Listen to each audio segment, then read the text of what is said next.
bien, pues nada, aquí quería presentaros el libro este que veis aquí, que hemos escrito entre Lucas Molina, que no ha podido venir hoy, y yo, y que veis que lleva por título, pues eso, Los vehículos acorazados españoles Verdeja. Los vehículos acorazados Verdeja, hemos buscado una palabra de una forma que englobe todo, porque son realmente 3-4 creaciones distintas, ¿no? Por un lado está el primer prototipo que fabricó Félix Verdeja, que es el protagonista de este libro, que fue un prototipo hecho durante la Guerra Civil. Después se desarrolló el Verdeja número 1, posteriormente el Verdeja número 2, que también se llegó a fabricar, y finalmente ya el último intento de la serie fue un autopropulsado Verdeja. Básicamente desmontaron lo que tenían del Verdeja 1, cogieron el chasis, el bastidor, y montaron ahí una pieza autopropulsada de 75 milímetros, y es el que está en el Museo del Goloso. Si alguno ha ido por allí, pues veis que está en un ladito ahí arrinconado, que bueno, en fin, allí tienen el Museo de Medios Acorazados, lo llaman, en el Goloso. Es que tiene una cantidad de medios increíble. Recomiendo al que le gusten los carros que se dé una vuelta, porque bueno, es que tienen tantos carros que no hay espacio casi entre ellos, no puedes ni rodearlos. Bueno, en fin, esto como aperitivo, hace poco pues publiqué un pequeño articulito que salió en la prensa, donde se resume todo de una forma muy esquemática. Esto salió hace unos días. Pues bien, de alguna forma el libro empieza enmarcando todo esto. Antes de llegar al Verdeja, que aquí hay que reconocer que los desarrollos de Verdeja fueron totalmente propios. Es decir, esto que voy a mostraros ahora, que os estoy mostrando, son los antecedentes, de alguna forma por antecedentes estrictamente. En el estricto sentido de la palabra, es decir, lo que se había hecho antes en España, no porque sean antecedentes que se utilizó luego ese trabajo para hacer pues, esos desarrollos o esos planos que pudiera haber para fabricar otros carros de combate, sino simplemente lo que había. Entonces, bueno, pues el primero de los antecedentes que se puede citar es el Trubia A4 famoso, que a partir del año 1925, sobre todo el capitán Ruiz de Toledo, que era de artillería, fue el que estuvo involucrado en el desarrollo de este primer carro de combate. Aquí lo tenemos. Este se fabricó se desarrolló en la fábrica de Trubia. Empezó como siempre con un prototipo. Se vio que ya digo, en el año 1925 se vio que prometía. Se fabricaron luego otros 3 prototipos. Al final se tuvieron 4, se sometieron a pruebas. Todo era muy prometedor. Se fue hacia adelante. Lo que pasa es que llegó un momento que no se sabe por qué se perdió el interés. Bueno, ahí pasó también la situación política, probablemente, ¿no? Los conflictos de artillería que hubo a finales de los años 20, porque todo esto era la fábrica de artillería y estaba el arma de artillería muy involucrada en estos desarrollos. Bueno, pues el caso, incluso los carros de combate Trubia llegaron a estar en las plantillas oficiales del ejército, cosa que nunca luego llegaron a fabricarse todo lo que se esperaba. Y ya digo, se fabricaron 4, llegaron incluso hasta la Guerra Civil, donde, bueno, pues la verdad es que duraron muy poco, pero fue yo creo un intento muy, muy bonito de empezar a hacer un primer carro de combate español. Está basado, aunque luego estéticamente no lo parece tanto, en el Renault FT17, que era el carro de combate de la época. Es lo que tenían, básicamente. Sobre todo se ve la zona de las cadenas. Está muy basado en el Renault FT17. La idea era superar el FT17, es decir, la velocidad iba a ser como de 30 km por hora, que era 4 veces la del Renault FT17, que no necesitase un camión de transporte. Los Renault FT17, bueno, era muy importante que no rodasen demasiados kilómetros porque se estropeaban con mucha facilidad. Bueno, ese fue uno de los primeros intentos. Otro que está de alguna forma basado, si uno se fija en toda la parte del tren de rodaje, también es muy, de hecho está inspirado en lo que se había desarrollado en Trubia. Era el carro de combate para la infantería, el modelo 1936.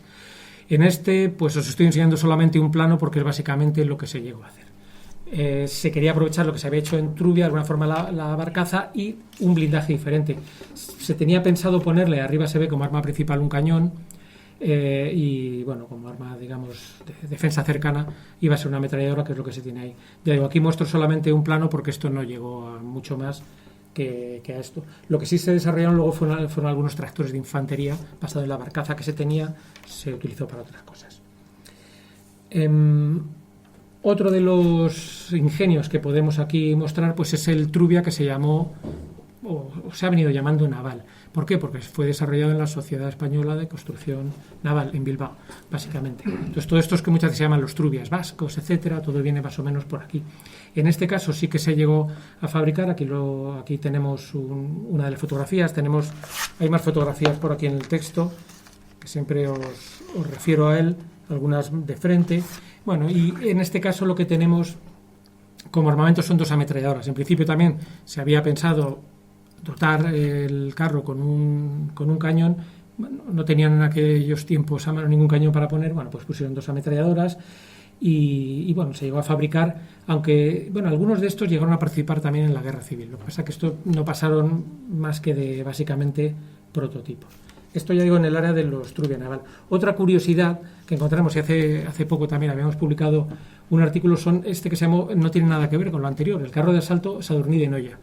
Esto también estaba basado desde el año 1920, pues precisamente en esa localidad. La empresa Caldenac se llamaba, estaba desarrollando tractores agrícolas, básicamente. Entonces, la parte que vemos abajo, la parte tractora, era un tractor para obra civil, se vendía de hecho al Estado, ¿no? Para obras públicas se estaba vendiendo.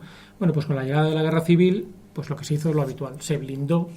Ahí, como vemos, armamento realmente, lo único que tenían básicamente son unas aspilleras para hacer fuego con armas portátiles ligeras desde dentro del carro, pero esto, bueno, pues fue otro de los ingenios que se desarrolló. El dueño de la fábrica, de hecho, nada más empezó la guerra, misteriosamente, pues desapareció, se desvaneció, no se volvió a saber nunca de él. Parece ser que no tenía muchas simpatías por la zona en la que cayó. Bien, otro, volviendo un poco también a los Trubia Naval, estoy siguiendo una secuencia básicamente cronológica. Este sería pues el carro de combate ligero para infantería tipo 1937. Este fue ya durante la guerra desarrollado por el Bando Nacional, también en Bilbao, por eso vuelve a caer en la misma zona. Y si os fijáis aquí abajo, toda la parte de tractor, la barcaza de alguna forma, el chasis, la parte inferior, se parece muchísimo al Fiat Ansaldo 33-35, básicamente. Fiat Ansaldo, que, bueno, esto ya lo hemos, yo creo, discutido otras veces, que se puede llamar más que carro de combate tanqueta, porque eso básicamente era una tanqueta, no tenía nada más. Era de hecho, eso básicamente proporcionaba muy poquita protección a los ocupantes. Era casi más peligroso estar montado en ese carro que ser infantería de línea normal, infantería a pie. Bueno, en este caso, ya digo, se llegó a fabricar, se hicieron algunas pruebas y se decidió no seguir adelante con el proyecto, porque la verdad tenía bastantes problemas, el blindaje no era muy bueno. En este caso, el armamento, si uno lo ve, si os gusta, esto es una breda de 20 milímetros antiaérea, la que tiene ahí montada, y abajo tiene una ametralladora que creo que era de 7 milímetros. Ya digo, este fue pues otro de los intentos para conseguir desarrollar un carro de combate pues puramente español. Bueno, ya no me detengo más en los antecedentes y entonces aquí es donde hace su aparición Félix Verdeja. Se puede ver, también hemos incluido en el libro una pequeña biografía, eso no es lo que hizo. Él pues estuvo en la Academia de Artillería, creo que empezó en el año 1921, diría, etcétera. Bueno, pues él estuvo pues en diferentes destinos, creo que también estuvo en el norte de África, etcétera, hasta que en el año 1931 pues se licenció con motivo de la reforma de Azaña del año 31, etcétera. Pues sabéis que mucha gente salió del ejército, él fue uno de los que salió. Y como curiosidad, encontré en una publicación en el Memorial de Artillería del año 36 un documento que da idea de lo que se dedicó a hacer durante esa época, y es que él trabajó como ingeniero en la parte civil. Entonces, está por aquí en alguna parte del libro, viene un anuncio, de hecho viene aquí la dirección donde estaba, y decía que el anuncio ponía calefacciones por todos los sistemas, o sea, se dedicaba a reparar o diseñar sistemas de ventilación, refrigeración, quemadores para calderas, etcétera, etcétera. Pero durante un tiempo Félix Verdeja estuvo trabajando simplemente como ingeniero dentro de la vida civil. Bueno, cuando estalló la guerra civil, estuvo escondido primeramente en Madrid, luego ya, esta cosa que pasa en la historia, que se repite varias veces, escapó, volvió a entrar y en principio estuvo destinado aquí en la zona norte, en la zona de Segovia, básicamente. Él era de artillería, pues estuvo allí mandando una batería, básicamente.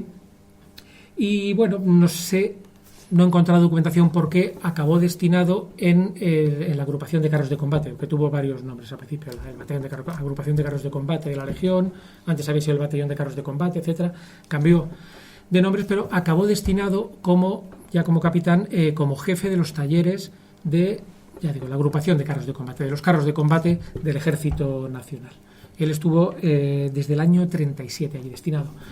Bueno, pues fue acumulando experiencia, se dedicó a todo esto y de motu propio, que es una cosa como muy española, ¿no? Un Quijote salió y dijo, pues con mi experiencia con esto, tomó la iniciativa. Él se estuvo, claro, evidentemente tenía que reparar, si os fijáis en la época, los Renault FT17 que todavía quedaban, aunque luego ya pasaron a instrucción básicamente, pero se dedicaba a reparar los sellos, los Fiat Ansaldo menos, porque estaban, pero también los conoció, los Panzer 1 y los T26, además de bueno, alguno de otros carros que habían capturado. Entonces él tenía experiencia de primera mano en tratar con esos carros, en cuáles eran sus averías más frecuentes, etcétera, etcétera. Bueno, pues ya digo, iniciativa propia, decidió proponer a su jefe, Díaz de la Lastra, me parece que era teniente coronel, yo creo, o coronel en aquella época, bueno, el jefe de la agrupación, le propuso, ¿qué te parece que desarrolle? Bueno, no sé si lo propuso, ya sabes, a lo mejor empezó a montarlo allí en los talleres, en sus ratos libres, y dijo, anda, mira lo que estoy trabajando. Y ya digo, en plena guerra, utilizando material, lo que iba encontrando, porque hay que darse cuenta de la situación en la que estaba, ¿no? Había una guerra en marcha y él tenía que ir apropiando. Que eso en algún articulito que he leído por ahí en prensa, alguien decía, bueno, ¿qué vehículo de más mala calidad? Porque cogía desechos. Vamos a ver, que estamos en una guerra, aprovechas lo que sea, no son desechos, eran piezas de otros carros. De hecho, el sistema de rodaje, si me acuerdo hablar otra vez de ello, era totalmente novedoso. Bueno, pues el caso es que él le propuso a su jefe empezar a ensamblar un carro, se le autorizó, se dedicó y, pues, pasado el tiempo, hacia ya finales del año 38, se nombró una comisión para evaluar este carro que él había diseñado. Se decidió, lo he leído hace poco, estaba la comisión presidida por el general Orgaz, y luego había, me parece que eran 3 capitanes también, un teniente coronel y 2 capitanes de las armas de infantería y de artillería, que tenían que evaluar el carro. La evaluación de este primer carro pues se llevó a cabo. La comisión sé que se reunió el día 10 de enero. Antes que hablábamos de lo que se lee en algunos sitios y luego se propaga y no está comprobado, lo que sí hemos podido comprobar es que la comisión fue citada el día 10 de enero en Calatayud, eso lo puedo decir. No sé si las pruebas empezaron el mismo día 10 de enero, pero bueno, esto ya son curiosidades históricas que si a uno le gusta indagar sobre ellas. Bueno, pues el caso es que la comisión estudió el vehículo, el carro de combate que había desarrollado. Si os fijáis, la pinta que tiene en las diferentes imágenes no se parece en nada a ninguno de los carros que os he enseñado antes. Era un desarrollo totalmente independiente, esto es muy importante, totalmente independiente. Félix Verdeja se dedicó a mirar los pros y los contras de cada uno de ellos y cogió lo mejor, o lo que a él le pareció que era mejor. Ya digo, aquí no se ve muy bien, pero el sistema de cadenas, eso sí que era totalmente diferente. Las cadenas siempre tienen, pues, en medio las guías por las que tiene que pasar, que pasa entre los 2 rodillos, etcétera, es así. Félix Verdeja hizo algo totalmente diferente. La cadena tenía en medio un canal y los rodillos, las ruedas de apoyo y los rodillos de la parte superior pasaban. Hay fotos por ahí, de hecho, en el libro donde se ve cómo es el diseño de esta cadena. Pues ya digo, era un canal que se había hecho en el centro y de esta forma pasaban por ahí las ruedas y se evitaba muy habitual, o se evitaban los muy habituales descarrilamientos. Uno de los mayores peligros que tenían en aquella época los carros de combate era el descarrilamiento. Bueno, yo sé por experiencia, por mi padre me ha contado, los M47 y M48 le seguían pasando lo mismo muchos años después. Cuando se hacía una maniobra un poquito brusca, descarrilar era muy frecuente. Claro, ¿qué pasaba? En una situación, cuando está uno en pleno combate, descarrila el carro, tienen que bajarse a meter las cadenas, pues lo más fácil es que acabe alguno de los tripulantes muertos. Entonces, él es una de las cosas que le preocupaba mucho, ya digo, fue una de las cosas más novedosas. Luego, si os fijáis, otra cosa curiosa, y por eso he puesto la imagen esta de aquí, es el ángulo de elevación que tiene el arma principal, que llega a 72 grados. Esto es, no sé, se especula con que era también para utilizarlo como defensa antiaérea. No lo sé, porque ahí realmente lo que está montado es el cañón de un T-26, que es un cañón de 45 milímetros. Como defensa antiaérea, no lo sé yo. Defensa antiaérea cercana, se entiende. Tampoco lo veo. No sé muy bien por qué, o porque tenía pensado utilizarlo de alguna forma como obús, una especie de obús de artillería, pero también el calibre es muy pequeño para ser un obús. Bueno, no sabe por qué, pero eso sí que era muy, muy diferente. Y también en el diseño, una cosa que lo podemos ver bueno, luego creo que voy a ir para atrás, vamos a verlo en este dibujo que hicieron para para el libro, si os fijáis, el motor estaba en la parte delantera. A mí esto me recuerda siempre, ya sé que yo creo que debe ser el único que le recuerda, al Merkava israelí, que está siempre no, siempre cada uno no recuerda una cosa, bueno, en fin. Entonces, el motor estaba adelante y la torre estaba muy desplazada hacia atrás. Claro, eso tiene la ventaja también que te proporciona una cierta una protección adicional. De hecho, ¿no? Porque normalmente siempre el carro está diseñado para que el ataque se produzca por el frente. Luego ya en la vida real ocurre un poco de todo. Entonces, eso es una de las cosas también como muy, muy novedosas. Se ve que es un desarrollo totalmente diferente porque no se parece en absolutamente nada a lo que había. Y luego vamos a tener oportunidad de verlo más adelante, y yo creo que aquí se puede ver, el perfil era muy bajo. Evidentemente, cuanto más bajo es el perfil de un carro, pues menos probabilidad de sufrir un impacto. Bueno, pues ya digo, estaba hablando de principios de enero, donde la comisión evaluó el carro. El carro prometía, tenía unos pequeños defectos que se le pidió que los corrigiese en 7 días. Se hicieron una segunda serie de pruebas. Aquí si vemos en la imagen de abajo, la segunda serie de pruebas se hicieron. Aquí tenemos al capitán Verdeja, que tiene la boina. Se ve aquí las 3 estrellas. El que está apoyado en el carro es el general Orgaz, que era el jefe del servicio de recuperación en aquella época, y el otro es el general Franco, que había venido personalmente a interesarse por el proyecto porque le habían hablado muy bien de él. Comparad las alturas y el carro es muy bajito, de perfil, está aquí puesto de pie, más bajo que una persona, ¿no? Vamos, si ahora miramos cualquier carro de los que conocemos en la actualidad, pues ya subirte a veces tiene su riesgo, sobre todo bajarte, digamos, de forma no accidental. Bien, y allí tenemos, bueno, pues a Verdeja presumiendo de su creación, y ya vemos, comparamos la altura, pues es más bajo que una persona. Bueno, todos los datos luego técnicos también están recopilados al final, pero no me voy a meter en todo esto. Bueno, pues ya digo, esta es una de las láminas que también hemos incluido en el trabajo donde se resume. Bueno, pongo carro de Verdeja número 1, ¿por qué? Lo vamos a relacionar con lo anterior. La cuestión es que después de la segunda serie de pruebas, la evaluación fue totalmente positiva y se animó a que siguiese trabajando en su proyecto. Se le dijo, bueno, pues te vamos a dar dinero suficiente para que fabriques 2 carros, que fueron los que se llamaron a continuación Verdeja número 1. Uno va a ser fabricado utilizando el blindaje normal, que se llevaría para un carro de combate a la guerra. El otro lo vamos a hacer utilizando pues hierro dulce. Vamos a utilizar algo para fabricarlo rápidamente y someterlo a pruebas para ver si todo va bien. Entonces, uno sería el que se fabricaría rápidamente, el otro de una forma pues más pausada, digamos, ya el carro con todo su blindaje y con todo lo necesario.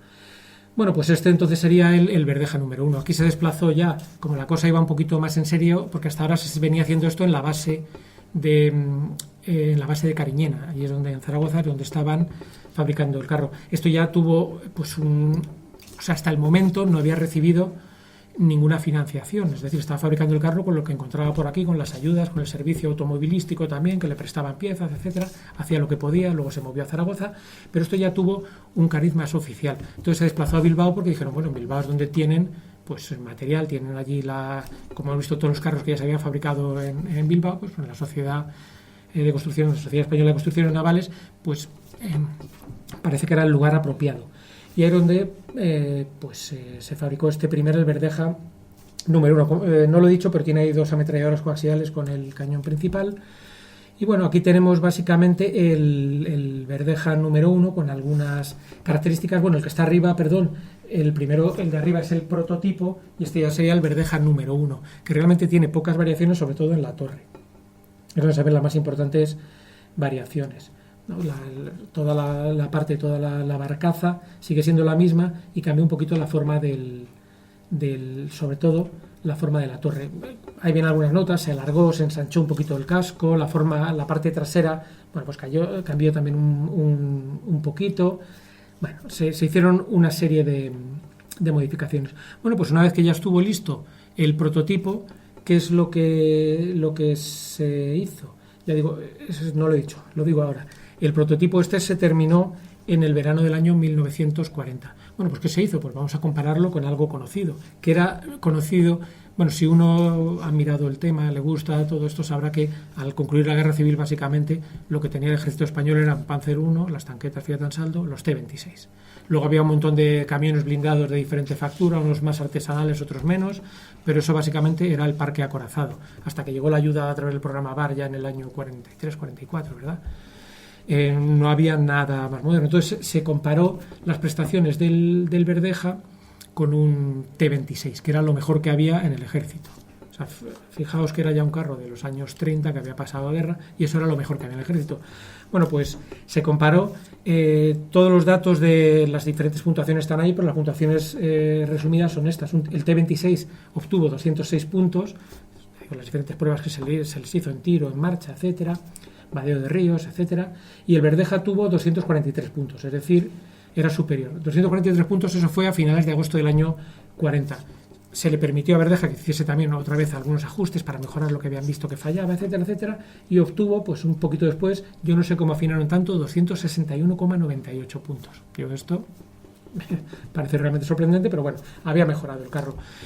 Y bueno, pues hasta aquí parecía que todo iba sobre ruedas, iba todo tan sobre ruedas o sobre cadenas, si me permitís el chiste malo, que se decidió constituir una sociedad anónima para fabricar carros de combate.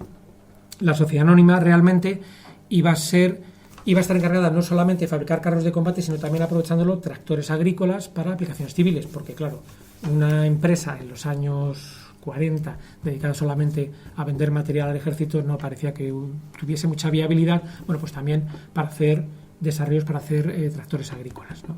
Es lo que se planteó.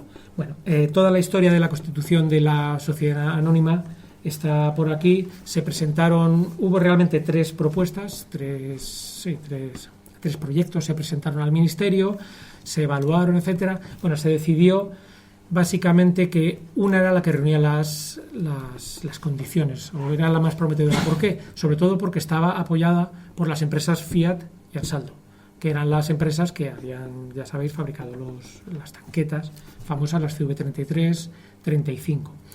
Contaba con ese apoyo. También esta empresa iba a proporcionar unos terrenos en la zona de Sevilla. De hecho, si uno ve la documentación que está en el archivo de Ávila, están los planos incluso de los terrenos que se iban a proporcionar para fabricar esta empresa, y todo parecía que iba muy bien. Bueno, pues el contexto internacional, el contexto español, hizo que, cuando ya parece que todo iba para adelante y se iba a constituir la sociedad anónima, pues la empresa Fiat, Ansaldo retiraron su apoyo. La situación en Italia ya iba bastante mal, ¿no? Iba ya empezando a perder, digamos, en la guerra, y ya Fiat y Ansaldo pues no estaban por la labor. Como pone ahí abajo, el concurso se adjudicó inicialmente en junio del año 1943 a esa empresa, pero ahí, poco después, el gerente, tenemos toda la documentación de las reuniones que se produjeron, al final dijo que no podía todo lo que había dicho. También iba a tener apoyo de algunos bancos, los bancos tampoco al final pues apoyaron el proyecto, y el caso es que pues el desarrollo del Verdeja 1 o la constitución de la sociedad anónima para la fabricación del Verdeja número 1 pues quedó en nada. ¿Qué fue lo siguiente entonces? Bueno, pues Félix Verdeja debía ser una persona inquieta, la verdad es que se habla muy bien de él, era una persona muy creativa, que tenía mucha iniciativa, pues había seguido trabajando en un nuevo diseño, que es este que vemos aquí, el Verdeja número 2. Evidentemente tenía muchas experiencias donde aprender. Mientras todo esto que estoy contando a la vez estaba desarrollando una guerra mundial en Europa, y ya sabéis que el avance en los blindados, en los medios acorazados, fue terrible. Entonces, bueno, pues lo que él iba aprendiendo, lo que le iba llegando, las experiencias de la División Azul también allí, las noticias de la embajada, etcétera, pues él iba un poquito cogiendo toda esa información para un nuevo desarrollo. Y apareció pues este nuevo, el Verdeja número 2, que como veis va más o menos, dice que las especificaciones técnicas estaban listas a finales del año 41, aunque se fue puliendo, es decir, estaba en paralelo mientras se iba constituyendo la sociedad anónima que iba a fabricar los carros. Si esto no lo había hecho, los planes iniciales eran llegar a fabricar 1000 carros, es decir, eran como 160 al mes o algo así, me parece, no me acuerdo el número. Bueno, el caso es que era como en 5 años se habrían construido esos 1000 carros, eran las pretensiones iniciales, que se quedaron ahí. Bueno, pues en este caso sí que cambió mucho el diseño. Ella sí que movió, pues como todos los carros de la época, se movió el motor, la transmisión a la parte trasera, lógicamente la cámara de combate, la torre se movió hacia adelante, se aumentó el blindaje y bueno, pues llegó a este prototipo que no sé si sabéis, está en la Academia de Infantería de Toledo, se puede ir allí a verlo, hay por ahí muchas fotos. Este ha sobrevivido, igual que el Verdeja número 1 no ha sobrevivido, por lo que vamos a ver más adelante, pues este sí que está. Como curiosidad, si alguien quiere ver el sistema de cadenas que hay en el vehículo expuesto, en la Academia de Infantería de Toledo no es la original, es la de un TOA. De hecho, esto me lo contó el coronel que mandó, uno de los coroneles que mandó la Alcázar de Toledo. Las cadenas, al parecer, las originales, como no están en buen estado, están metidas dentro del carro. Eso no lo he podido comprobar. A mí me lo ha contado alguien del que se puede uno fiar. Las cadenas originales están metidas dentro del carro, que se selló, y las que hay puestas son de un TOA. O sea, se adaptaron allí directamente, porque claro, enseñar un carro sin cadenas queda como un poquito feo, y es lo que tenemos allí. Vale, bueno, todo esto no me voy a meter demasiado, todos estos detalles también están todos en el libro. Bueno, se realizó un contrato que, aunque se llame Armamento de Aviación Sociedad Anónima, esta empresa se dedicaba a fabricar todo tipo de material para el ejército. Entonces, bueno, pues digamos, se volvió a hacer, como en el caso del Verdeja número 1, un contrato con una empresa para adquirir 2 carros de combate que se iban a desarrollar, los dos carros Verdeja número 2. Bueno, participaron diversas empresas, la Fábrica Nacional de Trubia, los Talleres de Deusto y la Sociedad Española de Construcciones Babcock and Wilcox, que esta empresa dio muy mal resultado, también uno lo puede leer ahí. Esta empresa llegó un momento en el que dijo, bueno, es que para fabricar solamente piezas para 2 carros no voy a ganar dinero, la inversión que tengo que hacer, el utillaje, todo lo que tengo que adaptar la factoría para esto, se retiró y hubo que recurrir luego a otra tercera, a otra cuarta empresa. Es lo que se pone ahí. Babcock y Wilcox fue sustituida por los Talleres Ceñal. Bueno, pues ya digo, la época no era la mejor, y desde que se había aprobado el proyecto a finales del 41, con todas las modificaciones, el primer prototipo se terminó ya en agosto del año 44. O sea que esto ya se tomó de una forma mucho más pausada, ya se veía que pues todo el ímpetu inicial iba languideciendo con el tiempo. Y bueno, pues se llegaron a hacer pruebas ahí en Carabanchel, como habitualmente, se llegaron a hacer pruebas con el prototipo. Las pruebas pues fueron más o menos prometedoras, pero se perdió el interés, no sabemos muy bien cómo ni por qué, el proyecto se fue desinflando. Verdeja siguió trabajando en algún proyecto, de hecho se dice que ya más adelante, a final de los años 40, a principios de los 50, llegó hasta a proponer un nuevo carro. Yo no he encontrado ninguna documentación al respecto. Esos son simplemente dimes y diretes, yo creo. Perdón, este es el Verdeja número 2 que está en la Academia de Infantería de Toledo. Allí se puede ver. Y ya digo, lo que sí se hizo fue, pues ya en el año 45 se nombró a Verdeja presidente de una comisión para el desarrollo de una pieza autopropulsada. Esto fue ya en el año 45. Si os fijáis, la parte inferior, como siempre, toda la barcaza, era la del Verdeja número 1, y lo que se hizo simplemente es montarle un cañón de una pieza de artillería de 75 milímetros que estaba construida por la Sociedad Española de Construcción Naval o de Construcciones Navales, y bueno, simplemente una protección para los servidores de la pieza. Eso es lo que tenía. Este es el que podemos ver, el que se puede ver en el Goloso. Está allí puesto, es un carro, pues bueno, me parece muy bonito, muy elegante, y bueno, aquí tenemos las características. Algunas de las características se pueden ver en el libro. Esto fue pues ya el Canto del Cisne, el último que se hizo, pero como siempre este fue un proyecto. Aquí tenemos el plano, que en su momento en el que trabajó el capitán, ya en aquella época era comandante, él llegó a ser teniente coronel. En esta época era comandante Verdeja, pues es lo último en lo que trabajó. Desarrolló este cañón autopropulsado, pero de esto ni se intentó hacer una empresa, ni se intentaron fabricar más que el prototipo, y ahí quedó todo. Aquí tenemos arriba, tenemos una foto de la época, no sé dónde está tomada esta foto, y las de abajo son fotos tomadas en el cuartel del Goloso, en el emplazamiento antiguo. Ahora ya está metido, ya por suerte, ya todas estas piezas que hay están, bueno, todas no, todavía quedan algunas fuera. El M44 que hay aquel, el obús gigante, está al aire, pero esta pieza, la pieza Verdeja, ahora sí que está guarnecida. Esto era hace unos años, donde estaba en el Goloso. Como veis, está fabricado utilizando la barcaza del Verdeja 1, porque se ve que el motor está en la parte delantera. Por eso no se ha encontrado el Verdeja en ningún sitio, porque básicamente se utilizó para construir esta pieza. Simplemente algo así de sencillo. Bueno, aquí en esto no nos vamos a poner a verlo, los detalles se pueden encontrar en el libro. Aquí lo que se hace es comparar el Verdeja, el prototipo, el Verdeja 1, el 2 y el ATP con los carros de su época, el Panzer 1, el Panzer 1B en particular y el T-26B. Y esto es básicamente pues lo que os quería contar sobre los diversos proyectos de Verdeja. esto sería un resumen de todo lo que hemos estado viendo. Y bueno, al parecer, como nota al pie, el ya teniente coronel Verdeja, él se retiró anticipadamente del ejército porque al parecer pues acabó muy quemado, si me permitís la expresión coloquial, de todas las iniciativas que había intentado. Fue también profesor en el ejército, también estuvo en el, ¿cómo se llama? Bueno, desarrollando material para el ejército, pero llegó un momento que decidió retirarse y al parecer, y esto sí que lo cuenta Mazarrasa, él se entrevistó con él personalmente y dice que directamente no quiso hablar absolutamente nada de sus carros de combate, de sus creaciones, no quiso saber absolutamente nada. Él llegó un momento que dijo ya hasta aquí, le debió afectar mucho personalmente y no volvió a querer hablar de ello.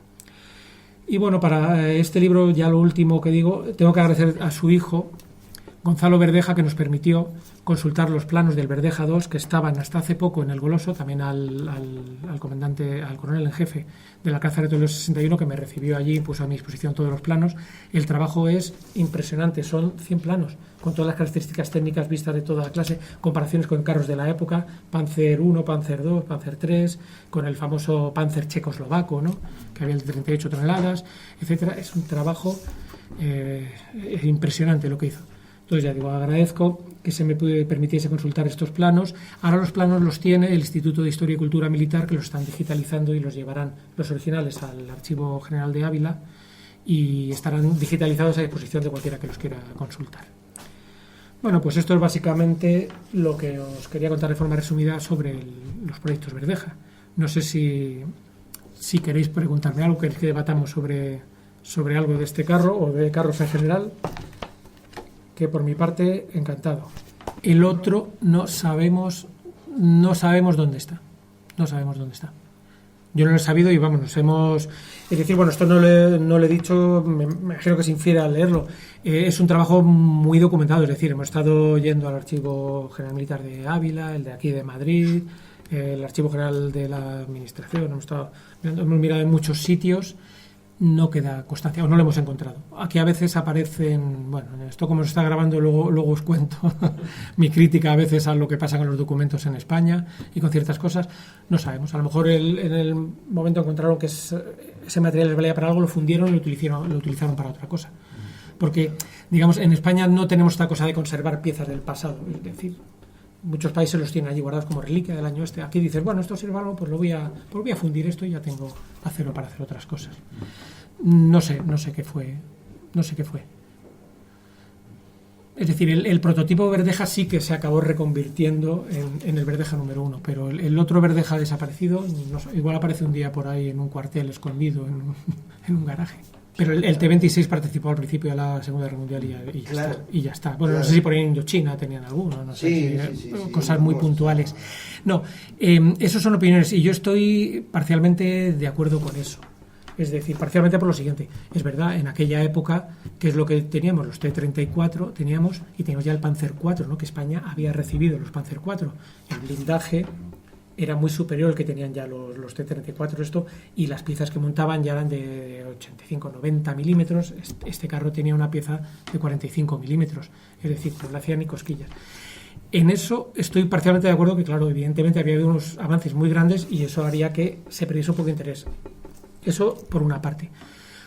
Por otra parte, también es verdad que como España había recibido a través del programa VAR, el que Lucas Molina tiene, bueno, toda la documentación diría, también habiendo recibido ese material, por una parte también se dijo, bueno, pues ¿para qué vamos a fabricar nosotros nada? Si esto nos lo está proporcionando Alemania, ¿para qué?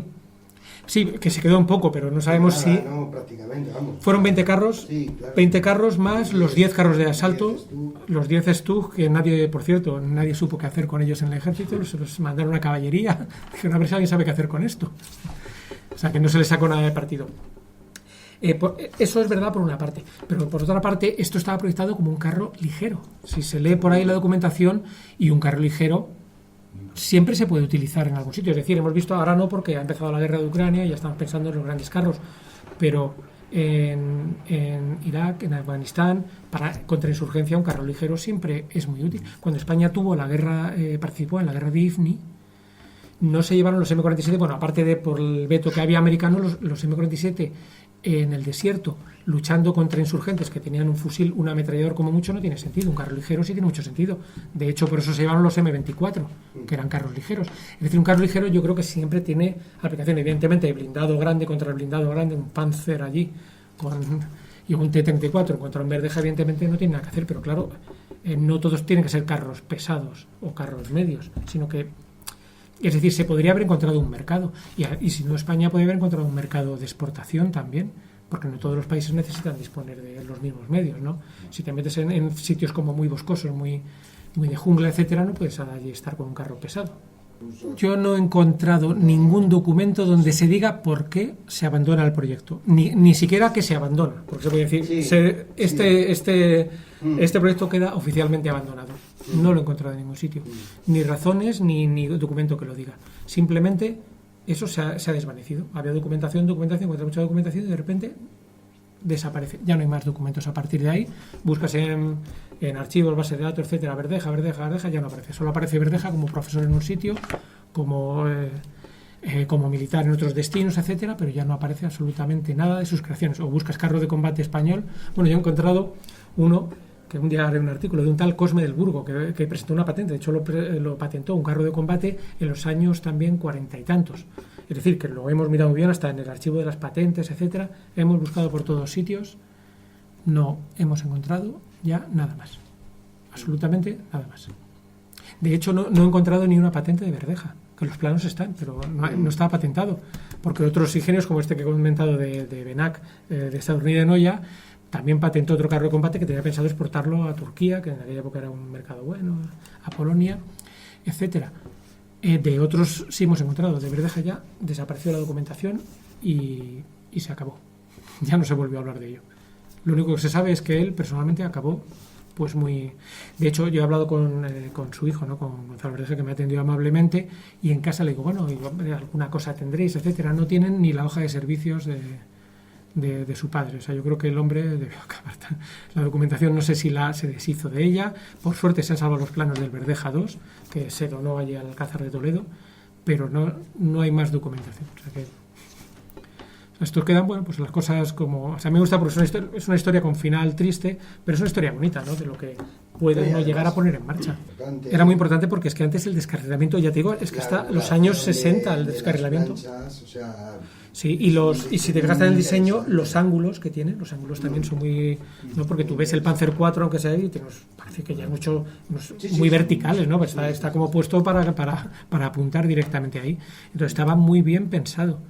Claro, estaba muy bien pensado, muy bien diseñado, y además diseñado por alguien, no vamos a hacer, esperemos que no haya ningún ingeniero en la sala, no por un ingeniero que está sentado como podríamos decir ahora aquí en su despacho, no, era el jefe de la compañía de talleres. Él sabía lo que le pasaba y por qué se estropeaban los carros y por qué los carros recibían impactos, cuáles eran los motivos. Entonces era experiencia personal muy valiosa. O sea, tenía la doble vertiente, era una persona con formación y con experiencia. No, porque ahora cada vez nos está pasando a todos que muchas veces uno tiene mucha formación teórica, trabaja en una oficina, pero luego la experiencia práctica no la tienes. Él estaba allí. De hecho, en las condiciones que le pusieron para desarrollar el carro le dijeron, vale, pero lo primero es reparar los carros y vehículos blindados que lleguen aquí. Es tu primer cometido. Y en tus ratos libres te dedicas a fabricar el carro. Pero lo primero es repararlo porque estamos en guerra. O sea que creo que una persona que, bueno, ya digo, yo creo que fue una persona desaprovechada, pero bueno, se juntó un poco de todo, ¿no? También España, tras la guerra, no estaba en la mejor situación económica como para hacer grandes empresas. Es decir, muchos de los fondos que habían entonces en España se estaban empleando en ingeniería civil, en reconstruir muchas cosas que hacían falta, hasta en locomotoras, que eran básicas para ya España dejó de estar en la guerra y era reconstruir un poco pues la vida civil. O sea que bueno, se juntaron un montón de cosas, pero ya digo, no he encontrado absolutamente nada que diga qué pasó o por qué esto se abandonó.